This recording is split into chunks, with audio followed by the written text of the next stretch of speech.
بسم اللہ الرحمن الرحیم۔ سامعین محترم، السلام علیکم ورحمۃ اللہ وبرکاتہ۔ پروگرام حرف حق لے کر آپ کا میزبان جاوید قریشی حاضر ہے۔ آج کے پروگرام کا موضوع ہے انسانی حقوق کا عالمی دن اور تنازع کشمیر۔ اقوام متحدہ اور سلامتی کونسل نے اپنے قیام سے اب تک دنیا کو پرامن بنانے کے لیے کیا کیا جتن نہیں کیے۔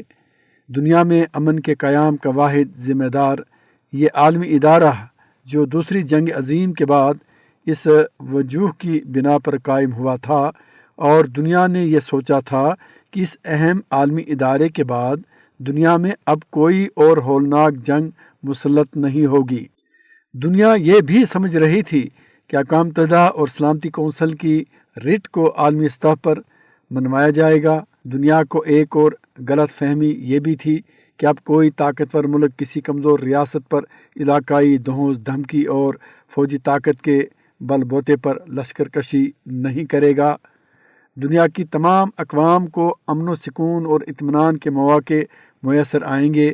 اقوام متحدہ اور سلامتی کونسل کی موجودگی میں انسانی حقوق کے منظور کردہ عالمی چارٹرز کی ایک ایک شق پر پوری نیک نیتی اور دیانتداری کے ساتھ عمل پیرا ہونے کے عالمی قانون کو ہر صورت میں لاگو کیا جائے گا۔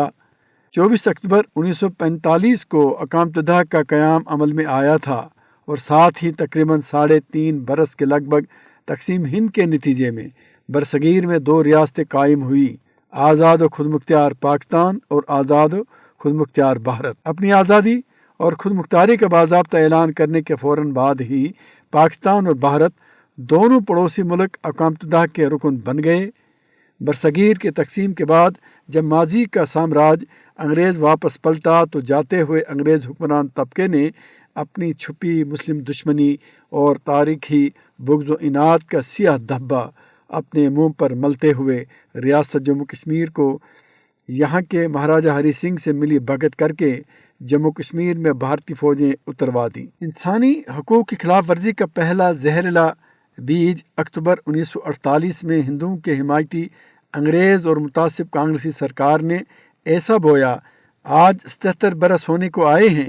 جنوبی ایشیا کے دونوں پڑوسی ایٹمی ممالک پاکستان اور بھارت کے مابین سرحدی تعلقات کی کشیدگی روز افزوں کم ہونے کی بجائے بڑھتی ہی چلی جا رہی ہے۔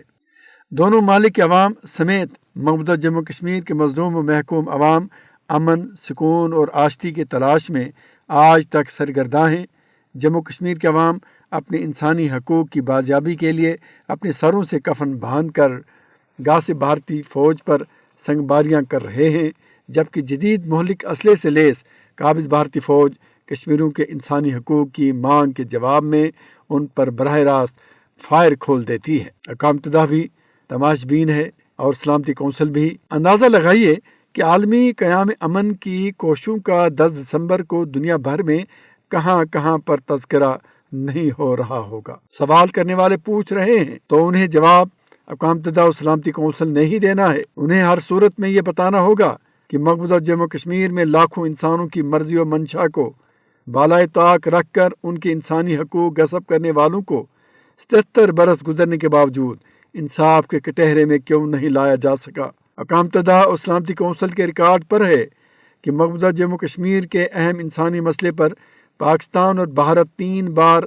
باہم الجھ چکے ہیں۔ دونوں ممالک کی افواج کے مابین باقاعدہ جنگیں ہو چکی ہے۔ مقبوضہ جموں کشمیر کے موضوع پر اقوام متحدہ کی سلامتی کونسل کی قراردادیں تاحال تشنے طلب کیوں ہیں؟ غیر مسلم عوام کے ایسے ہی گمبھیر مسائل پر دیکھا گیا کہ اقوام متحدہ نے چٹکیوں میں انڈونیشیا کے مشرقی تیمور کا مسئلہ حل کرا دیا تھا۔ عالمی ادارہ اقوام متحدہ کیا کوئی متعصب عالمی پلیٹ فارم بن گیا ہے جہاں مسلم اقوام کے لیے یکساں اور برابری کے مواقع نایاب ہیں؟ جی ہاں، مقبوضہ جموں کشمیر، فلسطین، روہنگیائی مسلمان، شام، کیا ان ممالک میں انسان نہیں بستے؟ Universal declaration of human rights کا اطلاق مسلم دنیا کے عوام پر لاگو نہیں ہوتا؟ کب تک لچھے دار پرکشش پرفریب باتوں سے دنیا اسلام کو دھوکہ میں رکھا جائے گا؟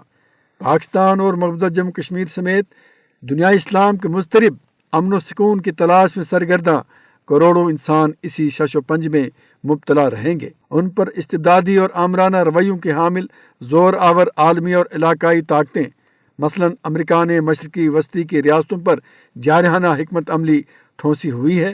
ادھر جنوبی ایشیا میں امریکی اور اسرائیلی پشت پناہی میں بھارت نے ایک طرف مقبوضہ جموں کشمیر کے عوام کے انسانی حقوق پر نہ صرف ڈاکہ ڈالا ہوا ہے بلکہ 77 برس تو رہے ایک طرف چند برسوں سے نریندر مودی کی بھارتی سرکار نے مقبوضہ جموں کشمیر کے نہتے اور سہمے ہوئے عوام کا سانس لینا بھی دو بھر کر دیا ہے۔ اسی پر بس نہیں کیا بلکہ پاکستان کے ساتھ منسلک لائن آف کنٹرول پر اقوام متحدہ کہ عالمی غیر جانبدار نگرانی ٹیموں کی موجودگی کے باوجود بھارتی فوج پاکستان کی سرحدوں پر بلا جواز اور بلا اشتعال پاکستانی سویلینز کو فائرنگ کر کے شہید اور انہیں زخمی کرنے سے باز نہیں آ رہی۔ اقوام متحدہ نے 77 برس قبل مقبوضہ جموں کشمیر کی سرحدوں کے قریب نگرانی کے لیے غیر جانبدار عالمی دفاعی مبصرین کی ٹیمیں تعینات کی تھیں۔ ان ٹیموں کی کارکردگی کبھی سلامتی کونسل نے نہیں پوچھی۔ ان ٹیموں نے اپنی کوئی جائز رپورٹیں عالمی ادارے کو پہنچائی ہیں؟ اگر پہنچائی ہیں تو اس ادارے نے بھارت کو جواب دہ بنایا۔ اصل میں یہ انسانی حقوق کی نگراں ٹیمیں ہیں۔ انسانی حقوق کے نگرانوں کو ہمیشہ چوکس اور ہوشیار رہنا چاہیے، اور خاص بات یہ ہے کہ ایسا اس لیے بھی ضروری ہے کہ یہ کسی ایک علاقے کے امن کا نہیں بلکہ دنیا کے لیے امن و آشتی کا سوال ہے۔ سامعین، مقبوضہ جموں کشمیر میں انسانی حقوق کی پامالی یہ چند دنوں، چند مہینوں یا چند سالوں کا مسئلہ نہیں ہے، بلکہ گزشتہ 77 سال سے بھارتی قابض فوجیں ریاست جموں کشمیر کے ہر خاص و عام پر مسلط ہیں اور ان ظالم اور سفاک فورسز کو ہر قسم کے ظالمانہ، جابرانہ اور سفاکانہ قوانین کا تحفظ حاصل ہے۔ ایک طرف اقوام عالم 10 دسمبر کو انسانی حقوق کے حوالے سے عالمی دن مناتے ہیں، سیمینارز منعقد کیے جاتے ہیں، رپورٹس پیش کیے جاتے ہیں، شعلہ بیان تقریریں ہوتی ہیں، یہ سب کچھ ہوتا ہے، لیکن جو اصل میں ہونا چاہیے تھا وہ نہیں ہوتا۔ ہونا تو یہ چاہیے تھا کہ دنیا بھر میں اس بات کا جائزہ لیا جاتا کہ دنیا کے ایسے خطوں کو اپنی توجہ کا مرکز بنایا جائے جہاں انسانی حقوق کی سنگین پامالیاں ہو رہی ہوں۔ ایسے خطوں کو سر فہرست رکھ کر ان کے مسائل زیر بحث لائے جائیں اور ان مسائل کے حل کے حوالے سے تجاویز مرتب کی جائیں اور پھر ان مسائل کے حل کے حوالے سے عملی اقدامات اٹھائے جائیں۔ اس لیے کہ اس ادارے کی ذمہ داریوں میں یہ ذمہ داری سرفہرست ہے کہ دنیا بھر کے مظلوم و مجبور اور محکوم لوگوں کے حقوق کا تحفظ کیا جائے اور ان مظلوم عوام کو ظالم کے شکنجے سے چھڑانے کی تدابیر اختیار کی جائیں۔ اگر ایسا نہیں کیا جاتا اور حزب سابقہ گفتن، نشستن اور برخاستن والا معاملہ چلایا جاتا تو اس ادارے کی ساکھ جو پہلے ہی داؤ پر لگ چکی ہے مزید ابتر ہو سکتی ہے۔ ایک طرف اگرچہ یہ ادارے اپنی ذمہ داریوں کو نبھانے میں آج تک ناکام رہے ہیں، لیکن اس کا ہرگز یہ مطلب نہیں ہے کہ اپنے حقوق کے لیے لڑنے والے اپنی جد و جہد کو ترک کریں۔ نہیں، ایسا ہو نہیں سکتا، بلکہ ایسے اقوام جو اپنی آزادی اور اپنے حقوق کے لیے لڑ رہے ہیں وہ لڑتے رہیں گے اور اپنے حقوق کی بازیابی تک اپنی جد و جہد کو ہر لحاظ اور ہر سطح پر جاری رکھیں گے، اس لیے کہ یہ ان کے حقوق ہیں جو اقوام عالم نے بھی ایسی اقوام کو دے رکھا ہے۔ ایسے ہی مظلوم و محکوم اقوام میں کشمیری قوم بھی شامل ہے جس کے حقوق بھارت غاصب نے 1947 میں غصب کر لیے تھے۔ کشمیری اس وقت سے لے کر آج تک اپنی جد و جہد کو جاری رکھے ہوئے ہیں اور تاحصول مقصد اس جد و جہد کو جاری و ساری رکھنے کا جذبہ بھی رکھتے ہیں، عزم اور حوصلہ بھی رکھتے ہیں۔